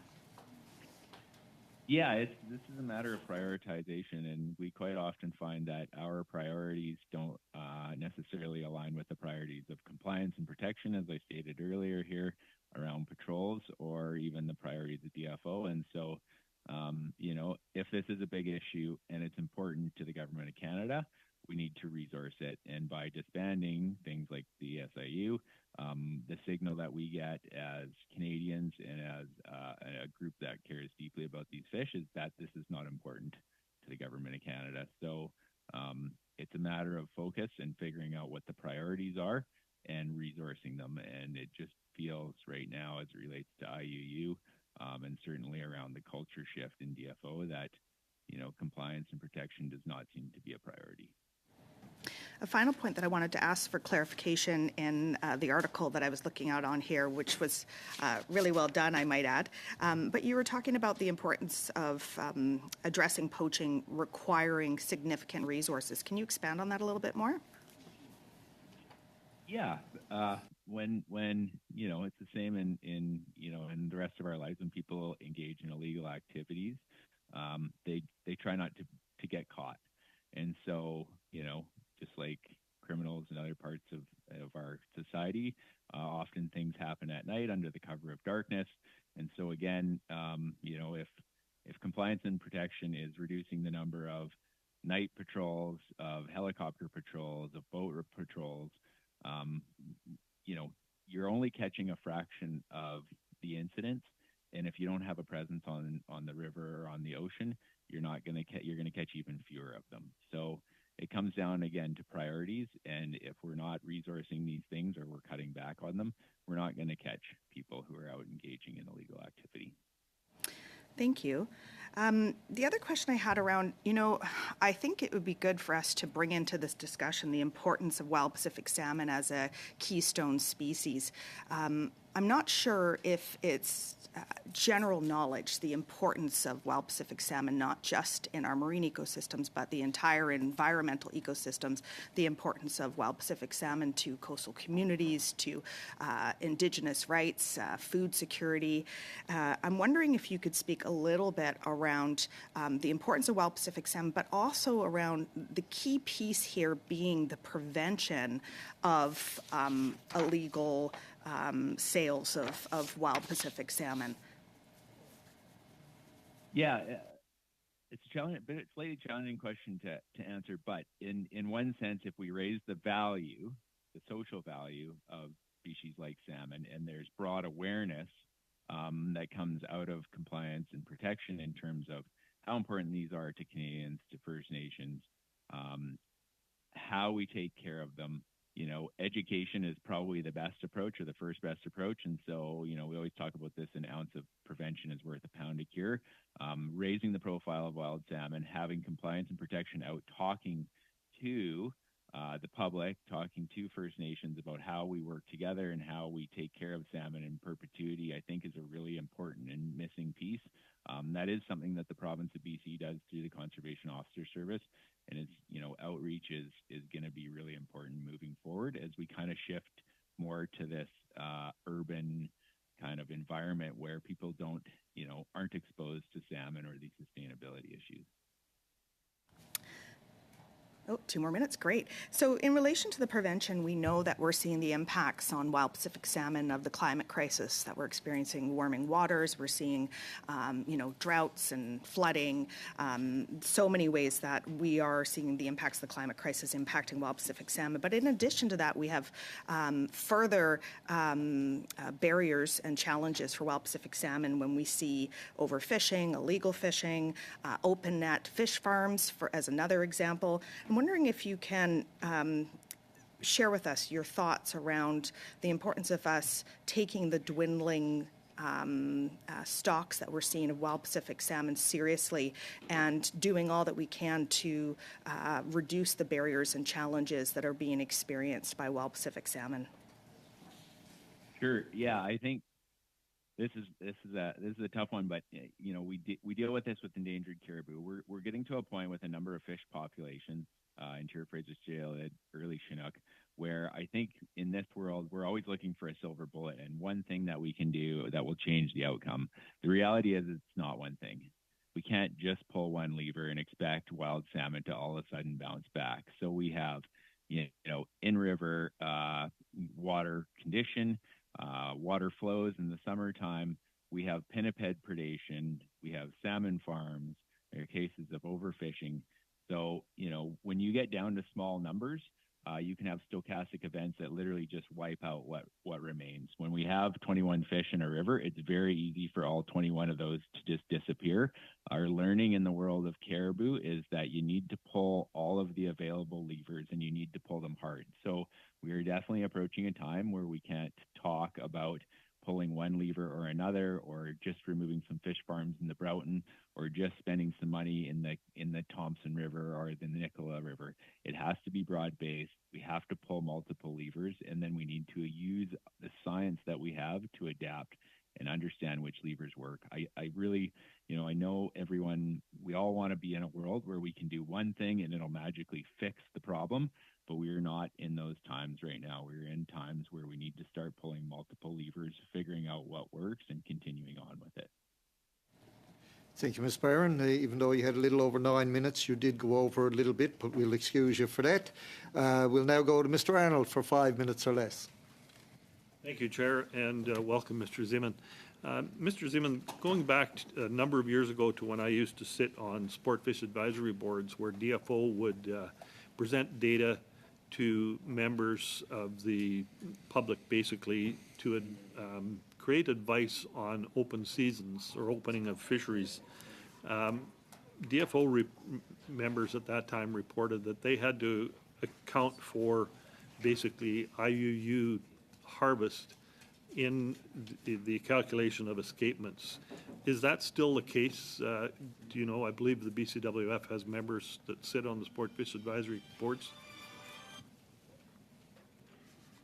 Yeah, I think it's getting better from what I understand, but there certainly was a constraint in the system and in the model, some of the escapement models where compliance and protection would find fish that had been caught and killed, and that didn't work into the model. So I think in the past there has been some issues between resource managers and fishery protection officers in terms of putting all that data together to account for IUU fisheries. So I would say it's variable. It's not perfect, but my understanding is that part of the equation is improving. Thank you. Would you be able to possibly, through your organization, or obtain the information from DFO on how those numbers factor into determining annual allowable catch, either for commercial or recreational fisheries? And it was the recreational fisheries that I was referring to earlier. So if you could provide those in writing, that would be fantastic. Mr. Zeman, it's concerning to hear you talk about the decrease of DFO and compliance and CNP capacities in BC and the Fraser. Can you share the reasons for the apparent decrease at a time when enforcement is needed to prevent the extinction of some stocks? Yeah, that one I don't have a good answer on. I've asked the question. No one seems to have a good answer. I don't know why. I can't tell you. I do know the outcome is that there have been very few helicopter patrols compared to the past. There have been very few boat patrols, very few night patrols. I don't have the answer. Definitely hearing that there are some pretty serious cultural issues and changes that are happening within DFO. But I think that's a really good question for the committee, is to put it to compliance and protection and ask historically how many flights were we doing every summer, how many patrols were we doing, how much night work we were doing, and has it changed? And then the next question after that is why. Okay, thank you. It used to be that fisheries, openings were either authorized by DFO or there were no openings. Is that the case? Do you know, we are hearing of fisheries being potentially authorized by other agreements in other parts of the country. Are you aware of that happening in BC, and has that complicated enforcement in BC? I'm not aware of that. Nope, not that I'm aware of in BC. Okay, thank you. What year was the RAP line moved to an external operator, and what year was your smartphone app introduced? The ORR line, I think that happened, years ago. Like it was maybe decades ago. I'm not sure. And at the time, I don't know who manages now, but it was the commissionaires. I believe our app was probably created around 2017, something like that, 16 or 17. And it was just really to fill a gap and to help the public report stuff.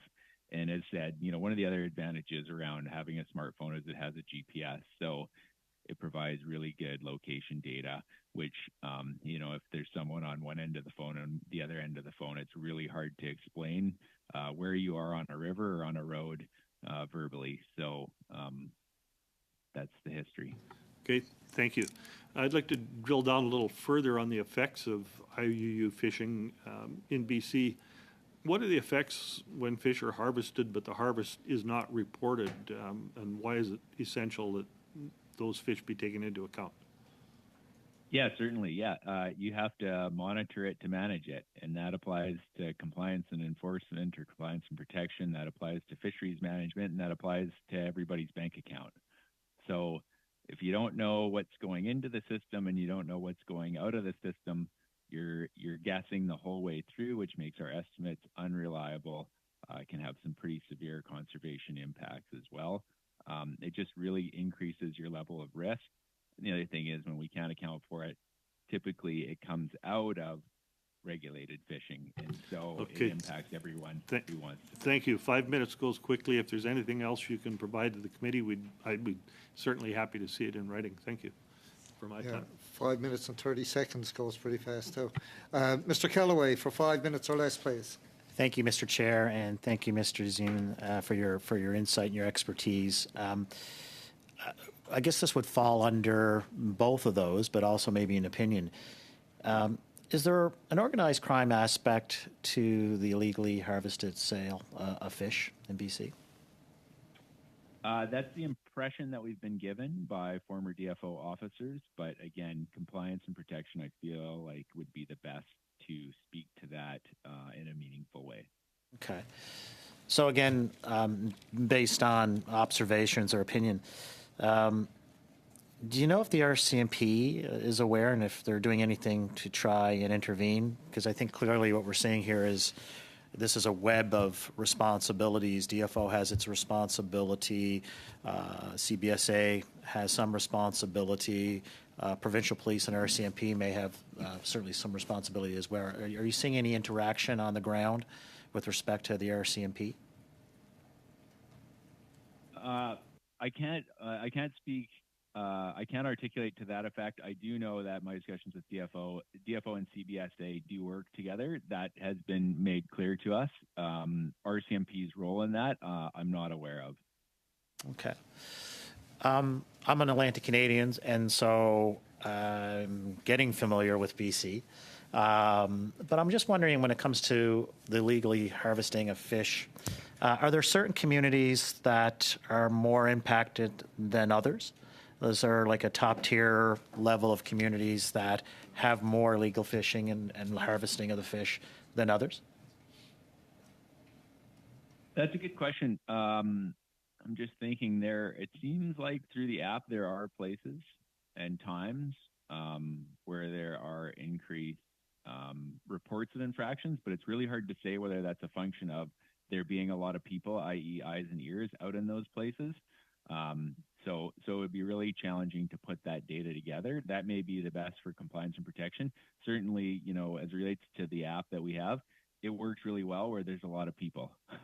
Right? And so there's other parts of the province, in BC in particular, where there are very few people.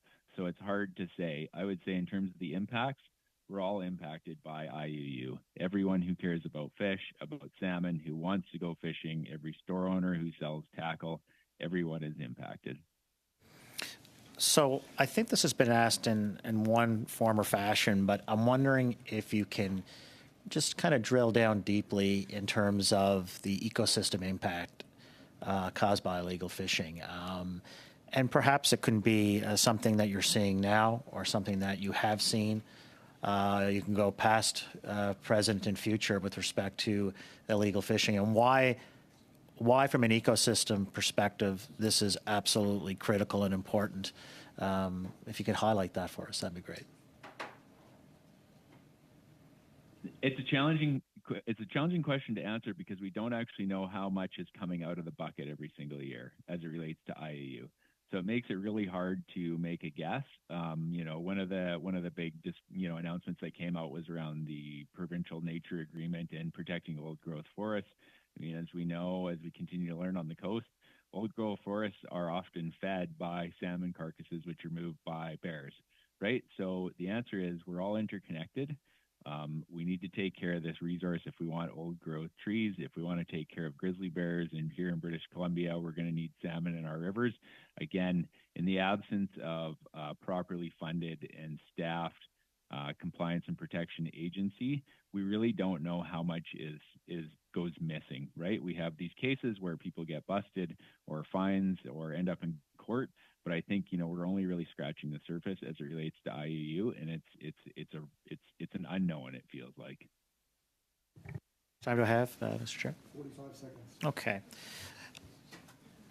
I'm wondering, well, I'll just ask you, if there are three things with respect to this topic that you want to leave this committee with, what would they be as it relates to this very topic in terms of, could be a solution, could be an observation and solution, or idea of some sort in terms of something to leave us with that we need to do extra due diligence on?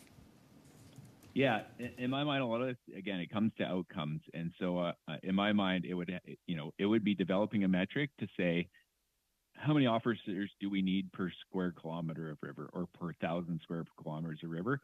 And that would be a recommendation that would go up. So here's how many officers we should have for these different rivers to meet the minimum baseline. The second piece under that is, what do they do? And how do we focus on outcomes and also bringing stakeholders, First Nations, the public along and getting everyone on board? And the other one is, you know, we really need to address this culture issue. We do see it in other parts of the world of fish and wildlife, where we bring in managers from other ministries and other agencies who do not have the passion for the resource. So we live in this world where fish people, you know, they're half crazy. This is what they live, breathe, what they love to do. And it really feels like when we bring people in who do not share that passion, that the ship gets turned in a direction that is not consistent with the desires of the public. Thanks very much. Really appreciate the... Thank you. We'll now go to Madame Debian for 2.5 minutes, please. Merci, Monsieur le Président. Thank you, Chair. I'd like to come back on your comments earlier as to the frustration over lack of financing, and that DFO should be, in fact, outcome-based.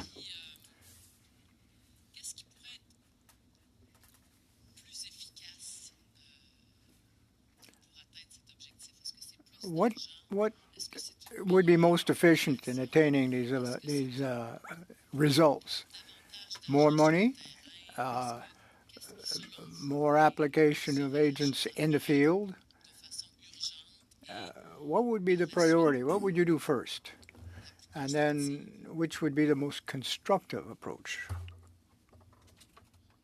I think specifically as it relates to IUU, there's going to be, it needs to be focused on the ground. So admin time and spending time in an office does not help get a presence out on the river, out on the ocean. So you're going to need people in the field who are out engaging fishers and talking to them. The other part is outreach, so building relationships with the public, with stakeholders, with First Nations, and talking about the sustainability and talking about things like the app and encouraging people to use it. In British Columbia and all across the country, you have hundreds of thousands, if not millions of sets of eyes that are passionate about this resource. And so having relationships with those members of the public, of Canadians, of First Nations, to go out and be your eyes and ears is critically important. So I would say getting officers on the ground so that they can have a presence, so that they can do their job, and secondly, building relationships with Canadians so that they can be the eyes and ears are two of the functions that would be really important as it relates to CMP and IUUs. So quickly, you indicated a change of culture. Was it better in the before time, or is it better now? With former DFO officers are saying the culture is the worst it's ever been, and there's a lot of that being attributed to a change in bringing managers in from outside of compliance and enforcement, and bringing managers in who are not passionate about the resource and passionate about fish. And as said, that is a challenge in our area provincially and federally. We really want to see people who work for DFO who are advocates for fish and care about the sustainability of fishing first. That's really important to us. Thank you, Madam Debienne. We'll now go to Ms. Barron for 2.5 minutes, please. Thank you, Chair. I actually just wanted to open it up and see if, Mr. Zeman, if you had any additional points that you weren't able to cover today that you wanted to mention to us as a committee as we move forward in this study. I think it would be really enlightening to see some stats from CMP and to ask some questions. That, to me, that is the metric. There's two metrics here. One is what's compliance look like, how many infractions do we have, but the first one is what's the presence like out on the water and in the river, and I think that's the biggest one. Is I would really love to see what the historical data is around how many flights we had on the lower and mid Fraser, and how many night patrols we had in the past and how many we had this year. I think that is a really telling metric in terms of what's going on inside the agency. Thank you. I'm going to ask a bit of a bigger question just because it comes up so often in our roles in the Fisheries and Oceans Committee. We talk a lot about, about fisheries and the importance of fisheries, and then also looking at, of course, the impacts on our marine ecosystems and how do we find that balance. And increasingly so, this is becoming a more and more challenging avenue to navigate as we see the impacts of the climate crisis. We see people that are struggling with a cost of living crisis. And of course, the fishing stocks are reducing. So it's a big, complicated issue. And I'm wondering if you can speak to the vital balance required in looking at our marine ecosystems, protecting our marine ecosystems, and ensuring that the government is supporting transition plans or support plans for those who may be impacted as any of these transitions are moving forward. Yeah, so broadly, the needs of any resource management, whether it's fish or wildlife or habitat, you need funding, science, and social support, which is essentially governance.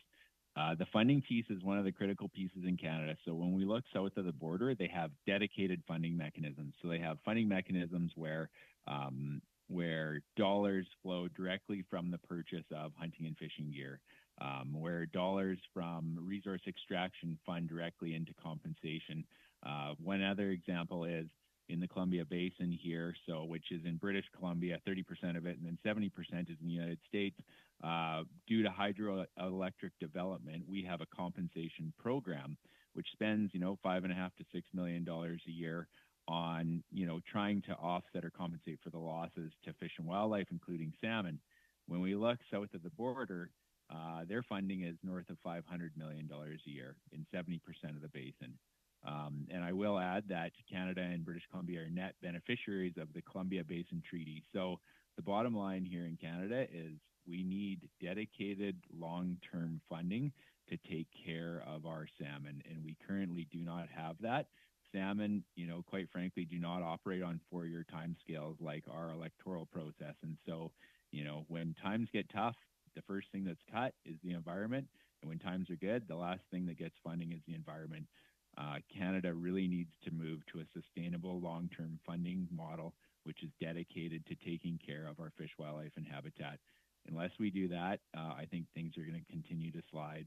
You did mention fish farms. That's also been a commitment of the government of Canada, is to transition out. We are definitely concerned that we're seeing signs that that transition may not happen or it may get drug out. I think the science is in. We need to do everything we can for our wild salmon, and transitioning to closed containment or getting fish farms out of the water is certainly one of those pieces. We'll now, I'm going to make an executive decision now because we got to go in camera for a couple of minutes to do something. We've got about 5 minutes left for questioning. So I'd like to split it between Mr. Bragdon and Mr. Hanley so as we can complete that round. So Mr. Arnold is going to take the 2.5 minutes. Yes. Go ahead, sir. Thank you. Mr. Zeman, in 2018, former Fisheries Minister Dominic LeBlanc went public about a picture he provided depicting an 8-kilometer-long net that was scooping up more than 400,000 kilograms of wild Pacific salmon in the Pacific Ocean. At the time, Minister LeBlanc said he wanted to name and shame the countries that are conducting massive illegal overfishing operations. However, the picture and the country of origin of the ship in the picture was not made public. Do you know if the incident of large-scale IUU and of Pacific salmon fishing you described is the same incident in the picture Minister LeBlanc described in 2018? I don't know. And I think, again, this is an issue of transparency. We hear this stuff through DFO, but quite frankly, if there was a ship that had BC-bound fish on it and apparently hundreds of thousands or up to 1 million pounds worth, I feel like that should be disclosed to the public because Canadians deserve to know. I believe it was 2022 when there was no sockeye fishery open yet on the Fraser River. We were seeing ads on social media for fresh caught daily Fraser River sockeye when there was no commercial season opened.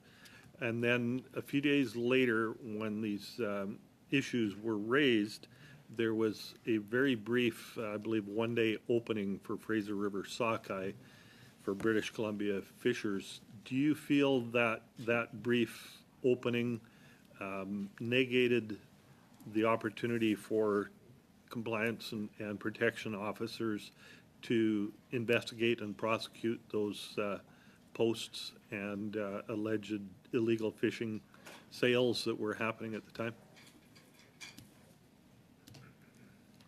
I don't know would be my best answer. I would say as it relates to that opening in 2022, there were a number of missteps.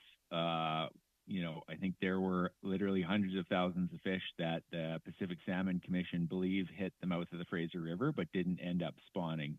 I think as it relates to fisheries opening and closures, there are some real challenges with the way the department manages that, and I think that we need to have very strict objectives in terms of when fisheries are open or closed. And right now, it's kind of left up in the air, and so there's a lack of certainty, and certainty creates conflict. So I think that as it relates to these kind of openings and what you're referring to, where there's timing issues, I think we need to be really clear in terms of how and when we open fisheries and for what reasons, and how and when we open and close fisheries as well. Thank you, Mr. Zeman. We'll now go to Mr. Hanley for 2.5 minutes, please. Thanks, Mr. Zeman, for all of your testimony. It's been so important and informational. I just wanted to, on the question of funding and resourcing, I noted from our notes from the Library of Parliament that as part of the PSSI, there's a commitment of more than 46 million over the next 5 years to combat IUU fishing in the North Pacific. So there's a commitment there under PSSI. I'm just wondering if what impact that potentially has. Does that potentially hit the mark? Is it anywhere near what we need? Yeah, I would imagine since it says the North Pacific, that'll be tied to kind of these foreign vessels coming in and catching BC bound or Washington State bound fish. And so again, I have to answer a question to question, what was the result of the $46 million? That would be my question. And again, as it relates to enforcement, it's quite often a black box. Like we report stuff, we don't hear how it goes in the end, and that's a challenge. And so maybe there's an opportunity to have a bit more transparency around, here's how many investigations, here's how many people were charged, blah, blah, like those kind of metrics. I feel like they can't just tell us how many nets are seized on the Fraser. They need to tell us what they did about it. And I think there's a bit of a black box there. Much of what you've been describing about the state of wild Pacific salmon and the need for multiple solutions and that kind of, that holistic approach, it reflects very much the themes. I was just in Washington, D.C. with the Yukon delegation about the Yukon River salmon. I'm just wondering what information, if any, you have going north into even northern BC on the importance of illegal and unreported fishing, maybe for our last remark. Yeah, I don't think it's spatially, it's not one part of British Columbia versus another. It's a full provincial approach, and our fish do not know boundaries. They do not know borders. There's lots of discussion about marine protected areas as well.